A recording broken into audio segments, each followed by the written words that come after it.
சிம்மராசிக்காரர்களை பொறுத்த வரைக்குமே, அட ஏன் சார் நீங்கள் வேறு கேட்குறீங்க, சிம்மராசிக்காரர்கள் படுற பாடுன்னா 1 2 இந்த பக்கம் என்னடான்னா 2ஆம் இடத்துல இவர் இருக்கக்கூடிய புத பகவான், இவர் பக்கம் 4ஆம் இடத்து செவ்வாய், இவங்கெல்லாம் மாறி மாறி உச்சம் பெற்று என் லைஃப்பை ட்ராவல் பண்ணுறாங்க.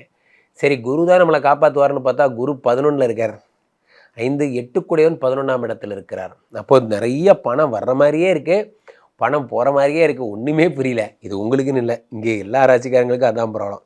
ஒரு வேகமாக ஓடலான்னு நினைக்கும் போது என்ன பண்ணுறார், அஷ்டமசனி அதை பிளாக் பண்ணுறார். அஷ்டமசனி என்ன பண்ணுறார், அது எப்படியாவது தடை பண்ணுறார். அதான் அதில் இருக்க பெரிய ப்ராப்ளமே. அஷ்டமத்தினை தருகின்ற தடைகள், அதுலேருந்து நீங்கள் ஜம்ப் பண்ணி குதித்து ஓடுற மாதிரி அப்படி தான் உங்களுக்கு இந்த வருடம் இருக்கும்.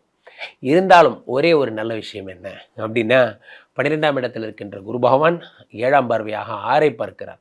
எப்படியாவது கடன் அடைச்சிருவீங்க. அதே மாதிரி இந்த குரு பகவான் உங்களுடைய 9ஆம் பார்வையாக சனியை பார்த்துறாரு. சனியை பார்க்கும்போது அஷ்டம சனி ரிலீவ் ஆகுதுங்க. பெரிய விஷயமே தான். அஷ்டம சனி ரிலீவ் ஆகும்போது என்ன ஆகும் அப்படின்னா, ஒரு பெரிய ப்ராப்ளம் உங்களுக்கு சால்வ் ஆகி தலையை விட்டு ஒரு பெரிய பேர்டன் போன மாதிரி. இந்த 7.5 சனி அஷ்டம சனிலாம் நமக்கு வந்து வியாதிகள் மாதிரி.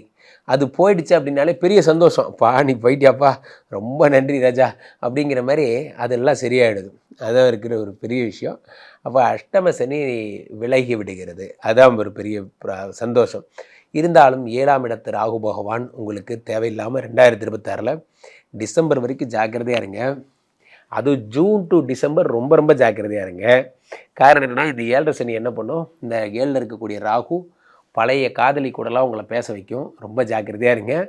தேவையில்லாமல் விளையாட்டுக்காக ஏதாவது பண்ணால் கூட அப்படியே கூப்பிட்டு போய் உங்கள் ஒய்ஃப்கிட்ட மாட்டி விட்டுரும். அப்போ சிம்மராசிக்காரர்கள் பரம ஜாக்கிரதையுடன் இருக்க வேண்டும்.